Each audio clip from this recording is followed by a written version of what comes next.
안녕하세요. 저는 40대이고 충남 쪽에 살고 있는 결혼 4년차 유부녀입니다. 그간 이 채널에 제 사연을 올리고 싶어 몸이 간질간질했었는데 너무 바빠서 사연을 적을 시간이 없었어요.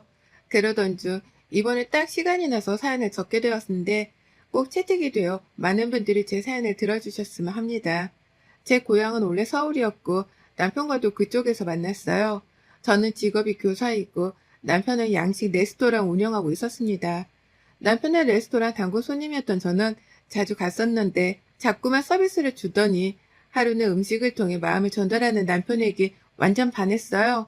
새하얀 접시 위에 하얀 꽃들이 장식되어 있었고 연락처와 함께 따로 만나고 싶다는 말이 적힌 작은 쪽지가 있었습니다. 그 당시에 그런 서프라이즈를 받아본 적이 없었던지라 너무 감동이었죠. 따로 만나본 남편은 로맨틱했고 다정했어요. 마음을 안 줄래 안 줄 수 없는 사람이었죠. 제가 약간 직업병처럼 학생들을 타이르고 가르칠 때 나오는 말버릇을 평소에도 사용할 때가 있는데 그럴 때마다 기분을 나빠하기는커녕 오히려 받아주는 사람이었습니다. 가장 친한 친구들에게 남편을 소개시켜 줬을 때 친구들의 반응도 좋았어요. 무조건 결혼까지 가야 한다며 꽉 잡으라고 했죠. 남편은 입 바른 소리를 잘하는 스타일이었고 전 그게 참 좋았습니다. 뭔가 친구들에게 잘 보이려고 애쓰지도 않았고 있는 모습을 그대로 보여주는데 그게 100점짜리 모습이라 좋았죠. 그런 모습을 본 친구들은 오히려 남편을 더 좋게 본 듯 했습니다. 가장 친한 친구들까지 남편에 대해서 좋게 말을 하면 제 나름대로도 이 사람은 무조건 잡아야겠다는 생각이 들잖아요. 그래서 저는 남편과 무조건 결혼을 해야겠다고 생각을 하며 연애를 했습니다. 그러던 중 저희에게 예상치 못한 일이 벌어졌어요. 남편이 운영하던 중이던 가게 중 하나였던 곳이 충남 쪽에 있었는데 그곳이 서울과 맞먹을 정도로 장사가 잘 되던 곳이었죠. 오래도록 믿고 의지하던 점장님께서 하루아침에 개인 사정이 있다며 그만두겠다고 했고 결국은 남편이 직접 나서서 가게를 운영해야 했습니다. 서울은 믿고 맡길 수 있는 직원분들이 많았지만 그곳은 그렇지 않았어요. 당장 사람을 구한다고 해도 쉽지가 않았고 그 가게를 포기하자니 서울보다 매출이 잘 나올 때가 많았기에 포기할 수는 없었죠. 저는 서울에 있는데 남편은 충남을 가야 했고 하루아침에 장거리 연애를 하게 된 저희는 생각이 많아졌습니다. 이때가 연애한 지가 한 2년쯤 되었을 때라 슬슬 결혼 준비를 하려고 했거든요. 결국 많은 고민 끝에 남편과 저는 지겹던 서울 생활을 접고 충남이라는 곳에 터를 잡기로 결정을 했습니다. 저는 그쪽 학교로 옮겼고 남편은 서울을 가끔 왔다 갔다 하면서 관리를 하기로 했죠. 결혼을 한 후 충남이라는 곳에 난생 처음 가본 저는 꽤나 새로웠습니다. 학생들도 분위기가 달랐어요. 중학교 교사로 있었는데 아이들이 새로운 선생님인 저를 반겨줬고 그런 아이들에게 하나라도 더 알려주고 챙겨주고 싶었습니다. 남편이 내려와서 가게를 집중 관리하면서 오히려 매출이 더 상승했고 같은 충남이지만 다른 지역에도 가게를 더 내면서 남편의 사업은 쭉쭉 뻗어갔어요. 저희 부부는 각자의 자리에서 최선을 다하면서 그렇게 살고 있었습니다. 사실 제가 충남으로 내려간다고 했을 때 저희 친정 부모님은 반대를 하셨었죠. 연고도 없는 타지살이가 어디 쉬운 줄 아냐면서 혹여나 부부싸움이라도 하면 그렇게 힘들고 서러울 텐데 어쩌려고 그러냐며 반대를 하셨어요. 그 마음이 어떤 마음인지는 알았지만 제가 서울에 살면서 느낀 게 하나 있었거든요. 어디라도 말하면 안 될 것 같아서 정확한 곳은 말하지 않겠습니다. 제가 있던 학교가 서울 쪽에서도 학구열이 굉장히 심했던 곳인데 그래서 그런지 학생들도 그 나이대 아이들 같지 않았고 학부모들 등살에 치여 참 힘든 일이 많았죠. 그뿐 아니라 서울이란 곳 자체가 너무 지겨웠어요. 쾌쾌한 매연에 복잡한 사람이 늘 많은 이곳이 싫었습니다. 한산하고 조용한 곳으로 떠나고 싶었는데 딱 결혼과 동시에 어쩌면 기회가 온 듯 했었죠. 그래서 전 좋았습니다. 물론 외로울 때도 있었고 심심할 때도 있었지만 그래서 그런가 남편이랑 더 데이트도 많이 했고 둘이 가장 친한 친구로 지냈던 것 같아요. 이렇게 잘 지내던 저희 부부의 결혼 생활을 방해하던 방해꾼은 시댁 식구들이었습니다. 저보다 3살 아래인 신우는 일찍 속도 위반으로 결혼을 해서 벌써 초등 자녀가 둘이나 있었어요. 심지어 연년생이었고 초등 형제이다 보니 그 에너지가 대단했죠. 시댁도 신우도 인천에 살고 있는데 시댁에 갈 일이 있으면 시조카들을 보게 되잖아요. 그럴 때마다 느끼는 게 정말 애들 에너지가 보통이 아니다였습니다. 그 나이대 남자애들이 다 그렇다고 생각하실 정도가 아니에요. 신우가 얘들을 굉장히 오냐오냐 키우는 편이고 또 본인이 볼 일이 있을 때마다 시모에게 자주 애들을 맡기는 편인데 시모는 더 오냐오냐 합니다. 상황이 이러니 애들은 어른 말 자체를 듣지 않아요. 한마디로 버릇이 없고 천방지축에 보고 있으면 한숨밖에 나오지 않았습니다. 한 번은 시댁에 가서 다 같이 외식을 했었어요. 전 시조카들이 이렇게 난리치는 성격인 걸 알기에 외식하면 무조건 룸으로 예약을 합니다. 난리를 쳐도 말리지도 않고 오히려 다른 손님이 애들에게 뭐라고 하면 신우랑 신모가 더 날뛰면서 뭐라고 하는 걸 알아서요. 이날도 그걸 피하기 위해 룸으로 예약을 했고 회가 먹고 싶다고 해서 횟집에 갔습니다. 미리 알아보니 어린이 돈가스가 파는 곳이 있길래 그쪽으로 갔어요. 시조카들은 이미 들어가는 입구에서부터 소리를 막 지르면서 난리를 치다가 심지어는 신발장에 있는 다른 손님들의 신발을 꺼내서 서로에게 던졌죠. 그러다 결국 그 신발을 맞은 둘째가 악을 쓰며 울었어요. 이걸 본 제가 신우에게 말했습니다. 아가씨, 애들 좀 말려봐요. 손님들 신발을 이렇게 다 던지는데 물어내라고 하면 어쩌려고 그래요? 우선 세안이 데리고 나가서 달래고 와요. 제가 이안이 데리고 들어가 있을게요. 세안이는 뚝 괜찮아. 형아랑 놀다가 그런 건데 울면 안 돼. 그럼 둘이 못 놀지? 세언니, 애들이 다 그렇죠 뭐. 그냥 들어와요. 알아서 정리하겠지. 전 정말 놀란 게 애들이 던진 신발을 최소한 다시 집어넣고 정리는 해야 하는데 그것도 하지 않고 그냥 들어가는 신우였습니다. 결국 제가 다 정리하고 들어갔어요. 저희 부부의 신우 부부와 시조카들의 시모 이렇게 앉으니 꽉 찬 룸이었는데 그 룸에서 소리치며 뛰어놀고 있는 시조카들을 보니 벌써 머리가 어지러웠습니다. 저러다 사고 나겠다 싶었는데 아니나 다를까 문 열고 들어오던 직원분과 부딪혀서 물통이 다 쏟아졌죠. 컵은 종이컵이라 누가 다치지는 않았는데 저도 모르게 죄송하다며 급히 물을 닦았습니다. 그런데 신우는 직원에게 오히려 소리치며 말했어요. 저기요, 여기 애들 들어간 거 봤으면 조심해야 하는 거 아니에요? 그 컵이 유리여서 우리 애들 다치기라도 했으면 어쩔 뻔했어요? 아유, 어린애도 아니고 다 큰 애들인데 이렇게 뛰고 있을 줄 알았겠어요? 당연히 앉아있을 줄 알았죠. 뭐라고요? 여기 뭐야? 손님한테 뭐 저딴 식으로 말을 하고 있어? 지금 장난쳐요? 사장 오라고 해요. 사장님 안 계시고요. 아마 계셨어도 똑같이 말씀하셨을 겁니다. 아무리 룸이라고 해도 밖에서 애들 소리 지르는 거 다 들리니까 다른 손님들 불편하지 않으시게 주의 좀 부탁드릴게요. 신우의 지적에 직원은 오히려 시원하게 받아쳤고 잘했다 싶었죠. 그러나 직원의 태도에 기분이 제대로 상해버린 신우는 하나부터 열까지 트집을 잡았어요. 맛이 있네 없네부터 시작해서 싱싱하지도 않다면서 말이죠. 그러던 중 애들이 갑자기 문을 열고 나갔고 저는 불안함에 애들을 들어오게 하라고 했습니다. 그러자 신우와 시모는 거의 동시에 저를 노려보면서 애들이 노는 걸 왜 막냐며 뭐라고 하더라고요. 제 상식으로는 도저히 이해가 안 가는 상황이었지만 냅뒀습니다. 왜냐면 제가 여기서 더 나서면 결국 모든 욕은 제가 다 먹게 되니 말이죠. 그렇게 불안하며 식사를 이어가던 중 결국 밖에서 큰 소리가 나면서 애들 울음소리가 들렸고 신우와 신우 남편은 급히 뛰어갔어요. 그리고 저는 일어서서 그 상황을 쳐다보고 있었습니다. 뭐예요 지금? 우리 애한테 왜 소리를 질러요? 미쳤어요? 당신이 얘네들 엄마야? 애들 교육을 어떻게 시켰길래 애들이 이렇게 개념이 없어? 어린 것도 아니고 이 정도 나이면 말귀도 알아먹을 나이인데.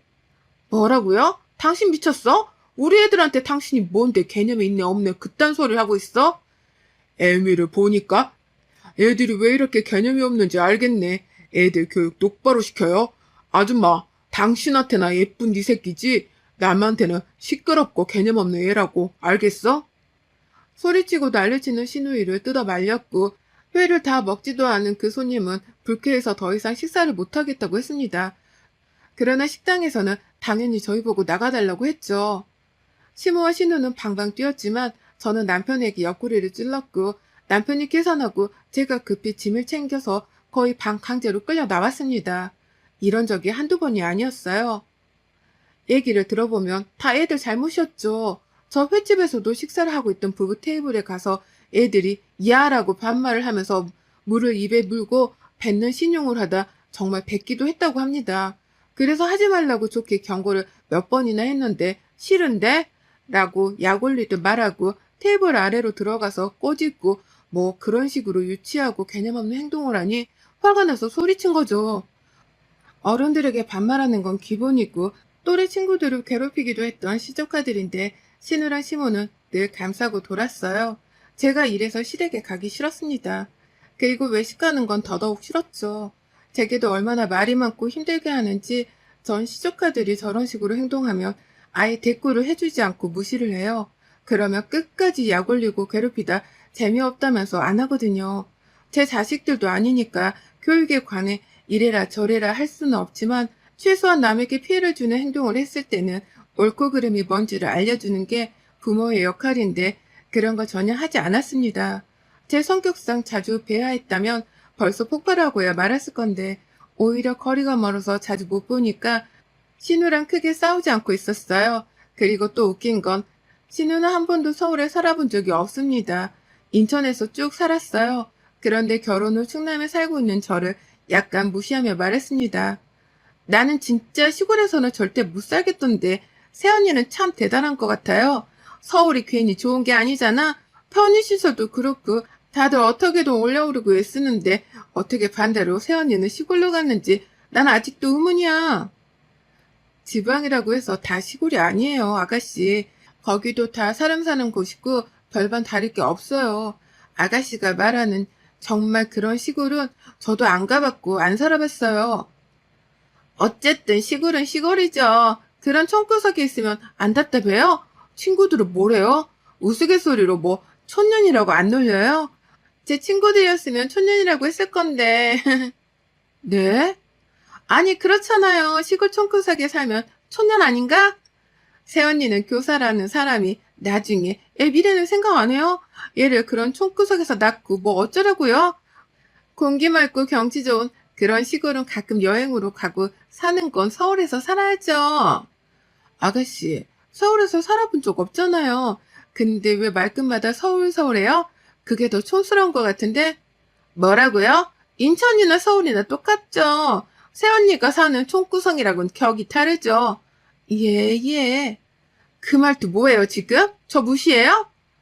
무시라기보다는 웃겨서요.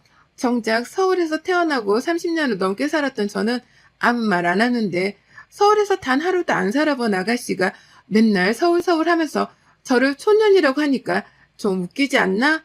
아님 말고요. 누가 보면 서울 땅이 다 신호가라고 생각할 정도로 서울 부심을 부리며 저를 무시했습니다. 그러나 타격감은 없었고 그냥 웃겼습니다. 한편으로는 얼마나 나를 까내릴 게 없으면 겨우 저런 걸로 공격할까 싶기도 했죠. 이렇게 신우와 저는 앙숙 사이였고 그 가운데 낀 시모는 말을 아끼는 편이었으나 결국은 신우 편이었어요. 제게 뭐라고 하긴 했으나 막 대놓고 엄청 뭐라고 못하는 게 저희 부부가 시모에게 매달 용돈을 드렸거든요. 역시 현금이 최고라고 용돈을 드리니 자주 안 가도 연락을 자주 안 해도 뭐라고 하진 않으셨습니다. 남편은 늘 제 편을 들어줬고 제가 나서지 말라고 했어요.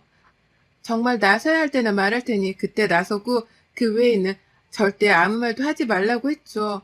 그래서 정말 아무 말도 하지 않고 늘 묵묵히 곁을 지켜주며 눈으로 욕해줬어요. 그러던 중 평소에 별로 연락도 하지 않던 사이인 신우가 먼저 전화가 왔습니다. 뭔가 느낌이 서늘했지만 받았어요.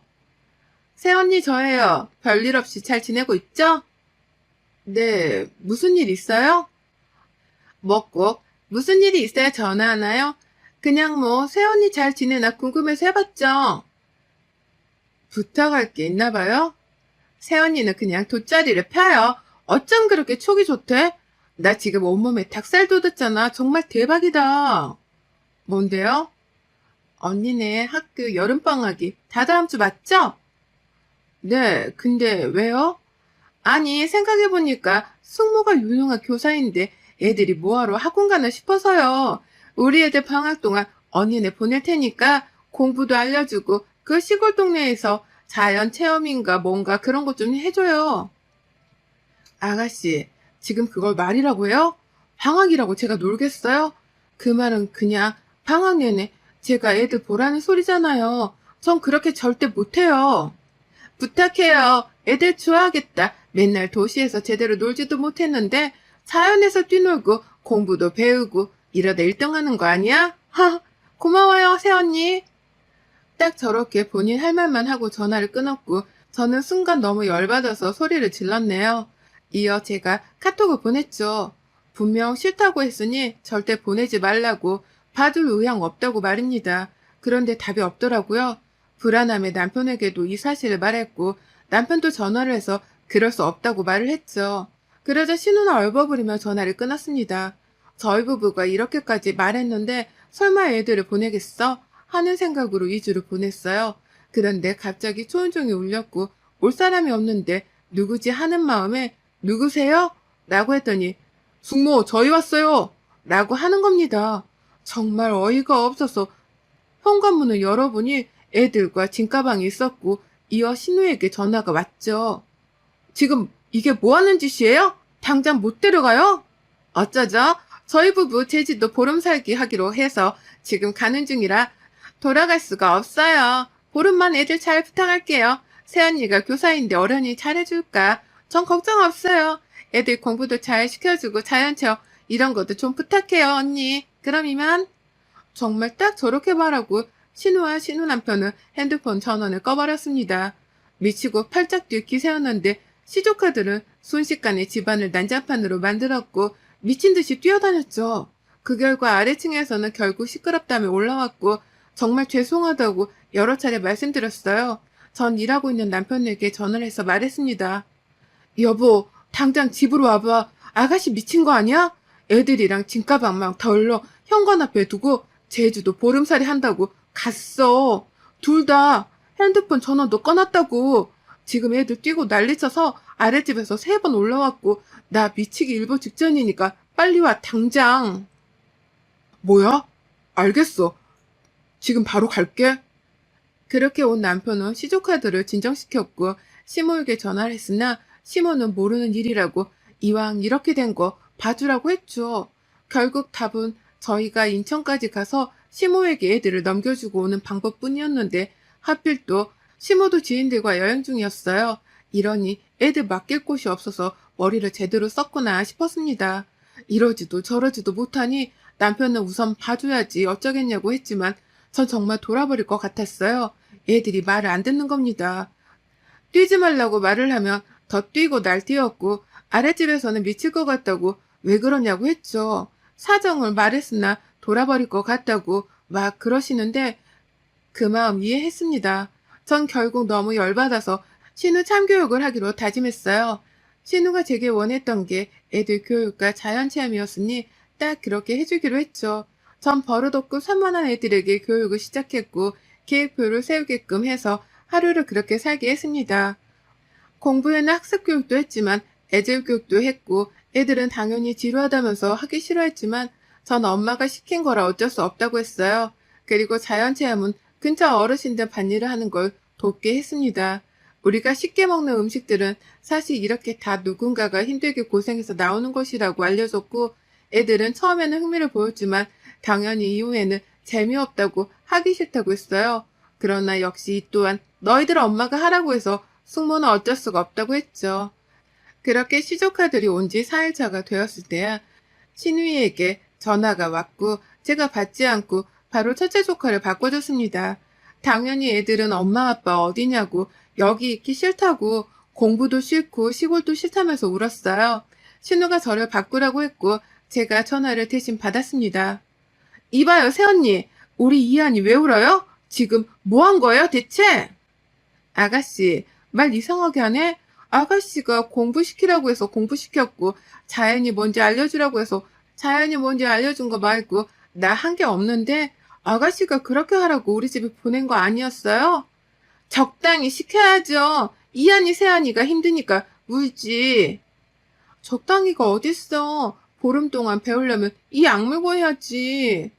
이한이 새한이한테 반일 시켰다면서요. 그게 무슨 자연체험이에요? 반일만큼 자연을 느낄 수 있는 일이 어딨어요? 우리가 먹는 음식이 이렇게 힘들게 누군가의 손을 거쳐야 나오는구나를 깨닫게 해주는 건데. 그런 거 시키지 말라고요. 내가 얼마나 귀하게 키우는데. 아, 그래요? 그럼 공부도 시키지 말고 자연 느끼는 것도 시키지 말라고 하면 더 이상 여기에 있을 필요가 없네? 그럼 여기에 있을 필요 없으니까 내일 당장 제주도로 보낼게요. 3시 도착이니까 그 전에 공항 와서 기다렸다. 애들 픽업해요? 뭐라고요? 막무가내로 그러는 게 어딨어요? 이에는 이, 눈에는 눈이다? 내일 3시니까 시간 잘 지켜요? 전 그렇게 전화를 끊고 받지 않았어요. 그리고 다음날 애들을 제주도로 보냈습니다. 당연히 제가 함께 갈 수는 없었기에 방법을 찾았죠. 보니까 승무원을 통해서 애들이 부모를 만날 때까지 보호해주며 동행하는 서비스가 있어서 그걸 이용했습니다. 애들은 그렇게 보냈고 그 이후 신호는 저 때문에 휴가를 망쳤다고 이를 갈고 저를 괴롭혔어요. 시무를 이용해서 뚝하면 시댁 호출을 했으나 가뿐히 무시를 했고 그러던 중 하루는 시댁에 정말 가야 해서 갔죠. 그랬더니 신우가 제게 이거 해라 저거 해라 명령질을 하길래 아가씨 너가 직접 하라고 했습니다. 그 말을 듣고 신우가 제게 야라고 소리를 쳤고 저는 더 크게 왜라고 했더니 제 머리채를 자꾸 흔들더군요. 그래서 전 신우 정강이를 확 발로 차버리고 머리채를 확 쥐어뜯었고 힘으로 져버린 신우는 바닥에 주저앉아서 엉엉 울었습니다. 아가씨는 내가 착해 보이나 봐? 정도를 모르고 선을 넘네? 한 번만 더 까불어봐. 그때는 머리를 아예 다 뽑아버릴 테니까. 그리고 어머님도 애매하게 아가씨랑 제 사이에서 저 힘들게 하지 마세요. 자꾸 그러시면 용돈이고 뭐고 다 끊고 그냥 이 사람이랑 조용히 둘이 살던가 아니면 이 사람도 반납해 버릴 거니까요. 나서라고 하지 않았기에 역시 말 잘 듣는 남편은 조용히 지켜봤고 제가 다치지 않도록만 해줬습니다. 그리고 그 이후 신우와 시모는 제 눈치를 보며 살고 있어요. 특히 신우는 저를 아주 어려워한답니다. 이럴 줄 알았으면 4년이나 참지 말고 진작에 머리채를 쥐어 뜯어버릴 걸 그랬나 봐요. 여러분의 생각은 댓글로 남겨주세요. 오늘도 시청해주셔서 정말 감사합니다.